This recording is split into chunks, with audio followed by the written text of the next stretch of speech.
Қайырлы күн. Қырғыз еліне Қазақстаннан да сәлем.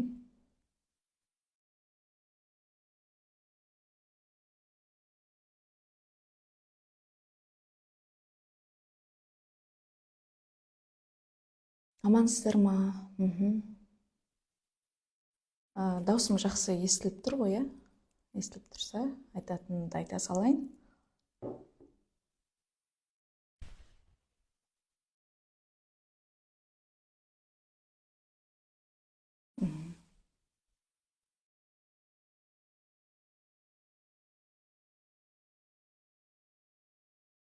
Так, естілмейді дейді.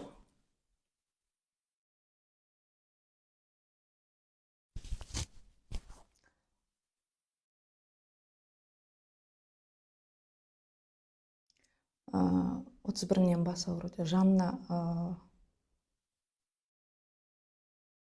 бекер емес, Жанна алдағы уақытта айтамыз деді. Саған қатысты. В общем, былай жайлап-жайлап үйреніп қалдыңыздар, иә? Мына эфирді тыңдаған кезде вообще логиканы өшіріп тастаңыздар. Пока тыңдап, қабылдап, одан кейін барып зерттесеңіздер болады. Ылғи айтам оны. Кейбір кісілер түсінгім ақ келеді, бірақ түсіне алмай жатырмын дейді, иә? Оны жалпақ тілмен айтатын болсақ, мысалы, бұрын біз бір Құдай біледі, оны ешкім жаңағы өліп қайта тірілген жоқ, ана дүниеде не күтіп тұрған ешкім білмейді деп айтатын. Қазір екі дүние бірігіп тұр, иә? Бұрынғы қабатпен астралдың төменгі қабаты мен жоғары қабаты бірге тұр, абсолютно. Аруақтар әлемімен бірігіп тұрмыз. Яғни, уже өлгеннен кейін не болады, не күтіп тұр, одан кейін жалпы система қалай құрылады, біз қалай туылып жатырмыз, жерге не үшін келіп жатырмыз, барлығы. Яғни, о дүниеде болып жатқан нәрсені спокойно қазір көретін уақытқа жеттік. Екі дүниенің бірігуі деген сол. Бір Құдай біледі, жаңағы о дүниеге біреу барып келді дейсің бе деп аналарымыз ұрсатын еді ғой. Ал қазір уже барлығы ап-айқын и уже ол жақта не бар, біз кімбіз, соның барлығы анықталып жатыр. Және де ескі дәуірдегі матрица, ескі дәуір деген ол осы 2000 жылға созылған, оған дейінгі даже тарихтың қалай болғаны, қалай өрілгені. Жалпы, мысалы, театрға барған кезде актерлар ойын ойнайды да, спектакль аяқталғанда сіз уже соңынан білесіз ғой, актерлар шығып, жаңағы әркім өзінің рөлін ойнағанын айтып, бас иіп, қошеметпен шығып кетеді. Сол сияқты ескі дәуірде болған нәрсенің барлығы уже аяқталып, ойынның соңына жетті. Әр кейіпкер келіп, міне, на самом деле былай болған еді деп, ескі дәуірдің бүкіл картасы мінеки ашылып тұр. Қазір соны анықтап жатырмыз. И ең қызығы, сол ойыншылардың барлығы өзіміз Египетте де жүрген, жаңағы Түркияда да жүрген, жаңағы араб болған кезінде барлығы өзіміз, абсолютно орыс патшалығында да жүрген өзіміз. Айналып жүрген бір ойыншылар, тек рөлдері ғана ауысқан. Қазір енді әр келген адамды мына жаққа біз уже ешқандай жоспар құрмаймыз, уже записьті де жайлап азайтыңдар деп жатыр. Өйткені әр келетін адамды қысып осы жерге өздері жетелеп әкеліп жатыр. Әркімнің жоғарыдағы рухы. Кеше мен эфирге шыққаннан кейін айттым ғой, алтын адам, бір адам арқылы алтын адам келіп, Қазақстанның жаңағы бүйтіп картасын сызып көрсетті. Бүкіл қазақтың тектілігін, даналығын, барлығын бүйтіп жинақтап, құм сияқты алтын адамның ішіне бүйтіп жасырып қойған. Ойынның правиласы бойынша біз шешу керек болды. Сонда алтын адамның табылып тұрғаны, жалпы алтын адамның біткен көрінісінің өзі сендердің даналықтарың осының ішінде жасырылған деген. Енді қазақ ата-бабамыздың дана болғаны рас қой. Ол кезде мысалы ДНК 12 спиральды болған. Ал бізде 2 спиральды. Ойлаңыз, ақырында бүйтіп топастандыра берген. Кеше сол алтын адам басын бүйтіп ашты да, бүкіл алтын энергия Қазақстандағы қазақтардың барлығының ДНК-сына кетті, толық сіздерге. Енді бізге уже записьті азайтыңдар деп отырғаны, әр адам жайлап өзінің кім екенін біледі, уже жанталасып келейін деп тұр. Уже әр адамның жоғарғы рухы, духы, былайша айтқанда, ойын уже несін, рөлді өзі ұстап тұр. Жердегі адам уже ештеңе шеше алмайды, полностью уже жоғарғы әлемге беріледі. Екі әлемнің бірігуі деген осы. Әзірге переход кезінде екі сатыдағы адамдар өмір сүреміз. Біреу ескі дәуірдің материалдық дүниесіне байланған адамдар, яғни ақшаға тәуелді, тек қана дүниені ойлайтын бұрынғы өзіміз. Екінші әлемде өмір сүріп жатқандар, ол осыны түсініп, уже материалдық дүние болса болады, болмаса әйтеуір жоғарғы әлем өздері реттейді деген сеніммен, өзін зерттеумен айналысып кеткендер. Олар түсініп жатыр, өзін зерттеп, өзін тауып, жүрегінде гармония орнаған сайын, что қаржылық мәселесі, материалдық дүниесі уже өз-өзімен реттеле беретінін. Но оған ол қызық емес, ол құрал ретінде уже қолданады. Кеше мен эфирге шыққаннан кейін тағы бір кісі кірді. Ол кісі кірген кезде менде уже жүрек көтеріліп кетті да. Сразу білдім, қазір бір нәрсе айтады деп. Сөйтіп қыздар шақырт, жаңағы кісі арқылы айдаһары кеп тұрды, қып-қызыл айдаһар. Яғни биыл 2024 год дракона деп жатыр ғой, қызыл айдаһардың жылы деп. Сол айдаһар келді, қасында көкбөрінің расасы. Бұлардың барлығы айдаһар, көкбөрі, жаңағы тышқан деген жылдар бар емес пе? Негізі олардың барлығы өте биік тіршілік иелері. Бізден жоғары олар. Сол айдаһар деген расамен көкбөрі деген раса осылай кеп тұрды. Енді біз нәзік әлемді қыздар көре береді ғой. Сөйтіп келіп тұр деп сөйтті. Олар енді мысалы көкбөрі жердегі қасқыр сияқты төрт аяқты емес, кәдімгі адам сияқты екі аяқты тұрады. Көкбөрі өзі сондай спокойный раса, өте жоғары, бәрінен биік, мықты, жаңағы тіршілік иелерінің иерархиясында ең биік болып тұр. Сонда сол көкбөрінің маған айтқаны, саған айтарым бар деді, специально келіп сөйтіп тұрмын деді. Не айтасыздар деп едім. Сен айтып жүрсің, жаңағы қытайлар үйтіп жаңа күнтізбені өзгертіп жіберді. Олардың қулығы деген сияқты. Ондай нәрсе жөн деп айтпас едім. Себебі барлығы жоғарғы әлемнің жоспары бойынша орын алады жерде. Яғни құдайсыз қурайда сынбайды. Көкбөрі мен кезінде, ол жылдың жаңағы тізбегінде мен тұрдым дейді. Сол кезде жаңағы қазақ халқы өте текті, өте ақылды, өте дана және өте сабырлы болды. Даже дейді, мысалы, сендер ескі киноны көресіңдер ғой, немесе жаңағы бұрынғы би, шешен, хандардың әңгімелерін оқысаңдар, олар қалай жұмбақтап сөйлейтін болған, астарлап сөйлейтін болған. Сендер не то, что астарлап сөйлеу, сендер байқасаңдар, жалпақ тілмен бейтіп тұрып айтып атса да түсінбейсіңдер. Неге дейді? Себебі сендердің жаңағы ескі дәуірде уже дальше ДНК-ларыңды жайлап блоктай берді. Былайша айтқанда, кішкене топастандыру саясаты жүрді.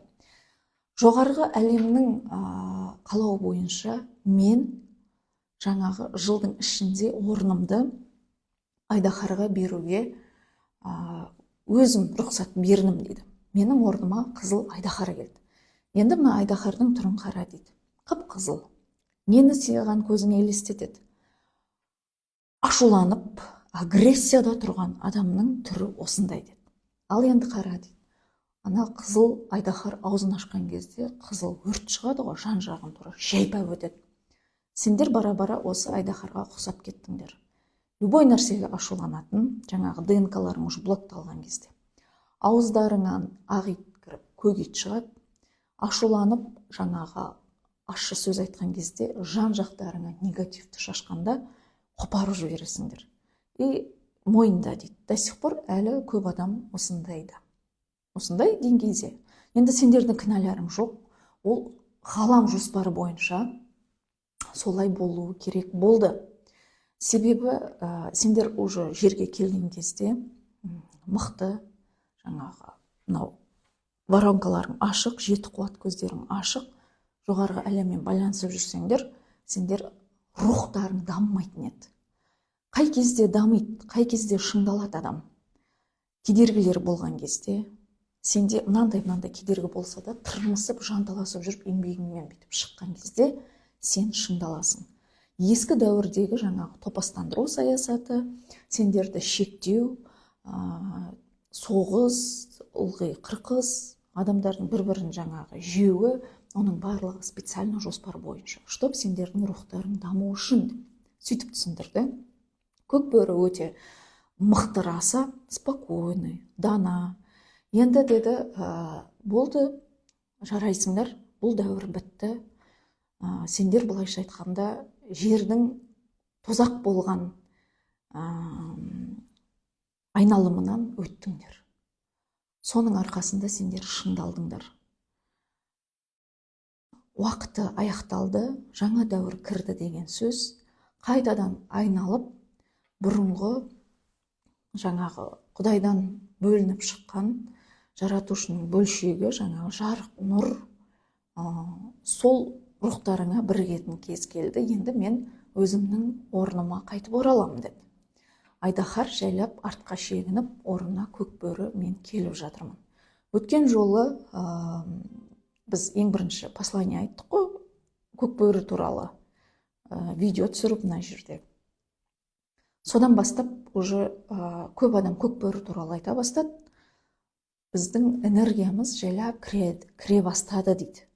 Түсінген адамдардың бойында жаңағы олар рухани оянып, мынандай даналық келе бастады, жаңағы сабырлық келе бастады. Но барлық адамда емес, оңай болады деп айтпаймын. Өйткені бірден бәрі бола салмайды ғой. Жайлап оған уақыт керек. И мына айдаһардың адамның бойынан кетуі кішкене қиындау деді. Себебі ылғи айтам, таудан жоғары көтерілу қиын, төмен түсе салу домалап оңай. То есть ескі дәуірдегі біздің жаңағы айдаһардың дәуірі төмендегі, сол төменге тартып тұр. Жоғары шығу үшін біз рухани ізденіп, өз-өзімізді жеңуіміз керек. Ол жоғары, көкбөрі жоғарыда тұр дейтініміз сол. Маған айтқаны сіздерге жолдамам. Әр адамның ішінде қазір көкбөрі мен айдаһардың күресі жүріп жатыр. Әр адамның ішінде. 2024-те бір жыл бойы ол күрес жүретін болады. Яғни адам негативке кетіп, ашу, агрессия, ауыздан ащы сөз шыққанда айдаһардың энергиясы бойынан күшейіп кетеді. Ал өзін-өзі түсініп, даналықпен, рухтың көзімен қарап, үйреніп, өзін сабырға шақыратын болса, көкбөрінің энергиясы бойында күшейеді. Не бір қиындықты көрген, жүйкесі әбден жұқарған адамдар бар. Олар жаңағы тыныштандыратын успокоительный дәрі бар ғой, басында сонымен жүрулеріне тура келеді. Өйткені энергия өте алапат, слишком тез эмоциональный адамдар болады ғой, тез ашуланып, тез жаңағы қызарып шыға келеді. Соларға сәл қиындау деп тұр. Барынша жаңағы өздерін сақтандырсын, успокоительный ішіп кішкене, даже күннің алапат энергиясы кеше алдың күні құйылып дедік қой, уже аппараттар көрсетпей тұр. Бүгін сториске шығып тұрмын ғой, жаңағы Шуманның герцін қап-қара болып көрсетпей тұр. Аппарат уже көтере алмай жатыр. Яғни уже адамдарды да бүйтіп уже көтере алмайды да. Көңіл күй кәдімгі качеля сияқты болады. Ашу деген страшно қысатын болады. Сол үшін осы нәрсені айтсын деп тұр сіздерге. Барынша жаңағы негативтен аулақ болыңыздар, ашу, ызаға берілмеуге тырысыңыздар. Себебі ол қиындау болады, төменге тартып тұрады. Сіз төменге тартқан кезде ана келген энергия сізбен сай келмей, ана жерде, в общем, квантовая запутанность болады. Сабырға келіп, негатив оқымай, бір-бірін ашуландырмай, барынша зерттеп, осы рухани дамуға әр адам ұмтылсын деп тұр. Сол бүгін айтылған послание. Және де үлкен жұмыстар жүріп жатыр. Египетке қатысты үлкен құпиялар ашылуда. Негізі, кеше де айттым ғой, өлім деген жоқ, өлім деген ол иллюзия. Барлығы жерде бар. Адамның жаны өздігінен пайда болмайды, өздігінен жоғалып кетпейді. Физикалық әлемде біз денемізбен өмір сүргенмен, өлгенмен, ол денемізді ғана тастап кеттік. Сіздің ата-бабаңыз, сіздің жаңағы әке-шешеңіз мысалы жерде болмаса, олардың бәрі ешқайда кеткен жоқ. Олардың бәрі өз өлшемінде өмір сүріп жатыр. Просто физикалық денесі жоқ, басқа өлшемге өтіп кетті. Қазір мысалы сізбен бірге Жұлдыз FM-де жүрген адам денесін тастайды да Европа плюске ауысып кетеді. Сіз оны просто көрмей қаласыз. Әрқайсысы әр өлшемде бір уақытта өмір сүріп жатыр. Здесь и сейчас дейтіні сол. Уақыт только жерде, оны физиктер сіздерге жақсылап түсіндіріп береді. Олардан сұрасаңыздар болады. Уақыт только жерде, қалған жақта уақыт жоқ. Яғни бүкіл Египеттегі бүкіл жаңағы тарихтағы оқиғалардың барлығы бүйтіп қатар жүріп жатыр бізбен бірге. Египеттегі жаңағы кезінде бүлдірген алып өте мықты, енді ол кезде сиқыр анау-мынау мықты болған ғой, магия. Боги Египта көрсеңіздер болады, кино. Сол кезде ұшып жүріп қалай бір-бірін лақтыратын болған, полубоги болып келген. Солардың барлығы қазір айналамызда жүр, қазақ болып өмір сүріп жатыр, ең қызығы. Солар келіп, уже бүкіл жердегі ғаламдық өзгерісті жасаған құпияларын ашып, Египетке қатысты мәселе бүгін уже белгілі болды. Басқа измерениядағы шайқастар уже аяқталды. Не үшін ол жердің жаңа қасиеті кетті, не үшін ол жер құмды жер болды, соның барлығы белгілі болып жатыр. Осылай өзгерістер бола береді, құпиялар ашыла береді деп тұр.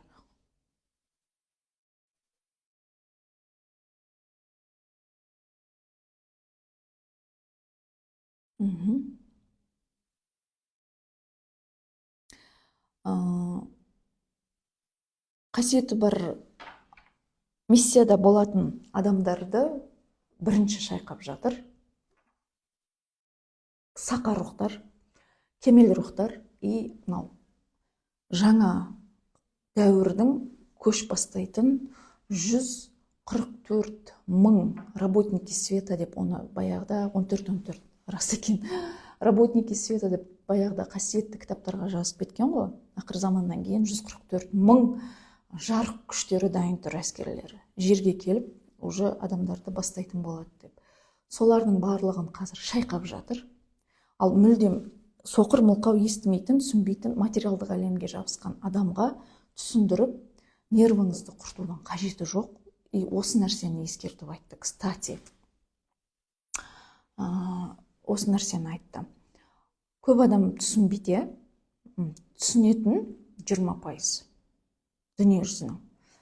И қалғандары как бы түсінуге міндетті емес. Қалғандары мынандай, сіздер сияқты қиналуға, басы ауырып, шайқалуға міндетті емес. Неге? Өйткені сақа рухтар, дүние жүзі адамдары бар ғой, солардың 20%-ын ғана құрап тұр. Тағы бір белгілі бір процентін, жоқ, өтірік айтам, сақа рухтар 1%-ын құрап тұр. Кемел рухтар 20%-ын, кәрі рухтар 1%-ын құрайды. Қалғандары жас рухтар. Яғни алдыңғы 1% қай жаққа қарай бағыт алады, оның артынан жаңағы орташа кемел рухтар артынан кетеді. жас рухтар автоматом алдыңғы толқынның артынан кетіп қалады. Олар не істейді, соны істейді. Қазір олар түсінбей жатқандар көп. Сені жын сөйлетіп жатыр, сен вообще қуып кеттің, не айтып тұрсың, ертегілер әлемі деп айтып жатыр, ауыр сөз айтады.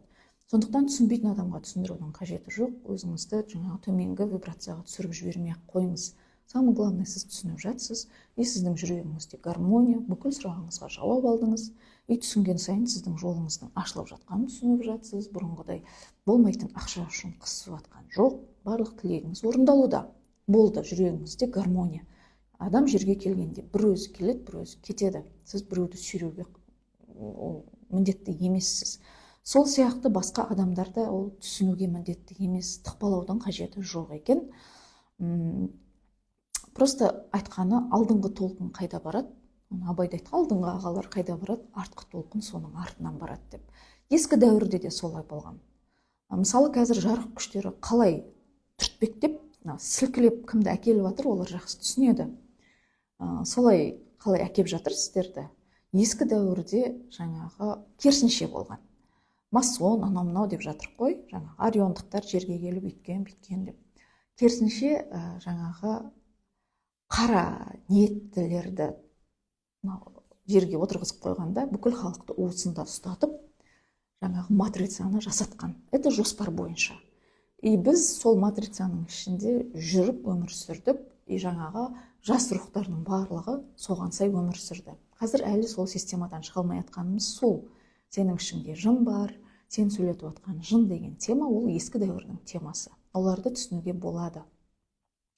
Ал қазір уже ондай тема жоқ. Түсініп жатқан адамдар, жоғарғы вибрацияға өткен адамдар, себебі даже жын бар дегеннің өзінде, өткенде айттым ғой, жынның вообще төменгі измеренияда қалып қойды. Сіз жер көтеріліп кетті. Сіздің санаңыз да жермен бірге көтеріліп, бәрін түсініп тұр. Мына жыныңыз сізді көрмейді. Сіз вообще жоқсыз. Қазір эльфтарды сіз көріп тұрған жоқсыз ғой. Сол сияқты басқа өлшемге өткен кезде адам төменгі вибрация оны көрмейді. Сондықтан төмен түспеңіздер деп отқанымыз сол. Төмен адам негативті ойлаған кезде, ашуланған кезде, аузынан ащы сөз шыққан кезде автоматом төмен қарай фук ете қалады. Так, вроде бы жалпақ тілмен түсіндірдім, я?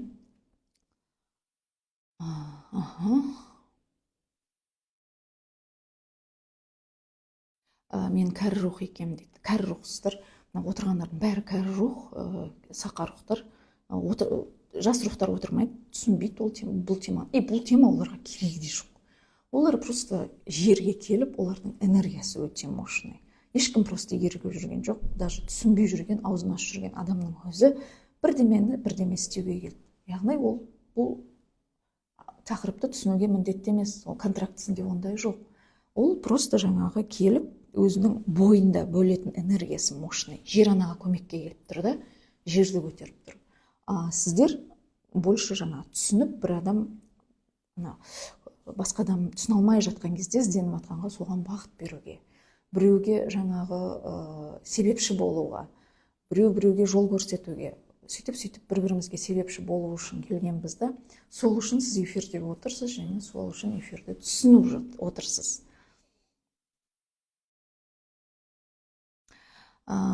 Терапияны прямойда көрсетіңізші дейді. Оны не үшін керек? Сіздің эгоңызды қанағаттандыру үшін ба, жоқ әлде сіздің күмәніңізді сейілту үшін бе? Ол сіздің таңдау еркіңіз, сенесіз бе, сенбейсіз бе, оны өзіңіз білесіз. Себебі бұл енді терапия деп аталмайды, бұл больше проект X деген басқа. Даже проект X-тің уже бүгіннен бастап үлкен этапы басталды деді. Бұл жерде уже жаңағы алып рөлде болған рухтар келетін болады. Енді бүкіл ғаламдық тарихты өзгерткен. Сол арқылы тарихтың ақиқаттары негізгі ашылатын болады. Так.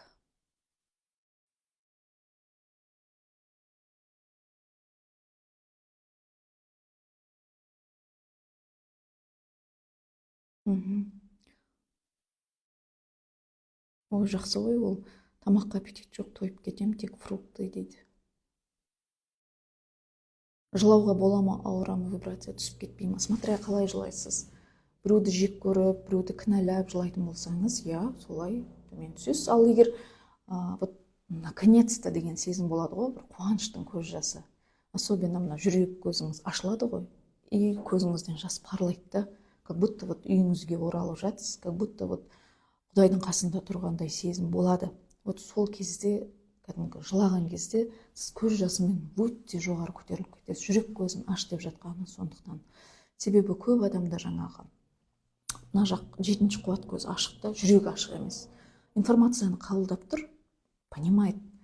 Кейбіреу қасиеті бар, ана әлемді көріп тұр, но жүрек ашық емес. Сол себептен қазір түсінбей тұр, бүйтіп қабылдай алмайды. Ең бірінші жүрек ашылған кезде сіз әлемнің барлығын қабылдайсыз. Сізді жек көріп жатса да қабылдайсыз. Осыны үйрену керек.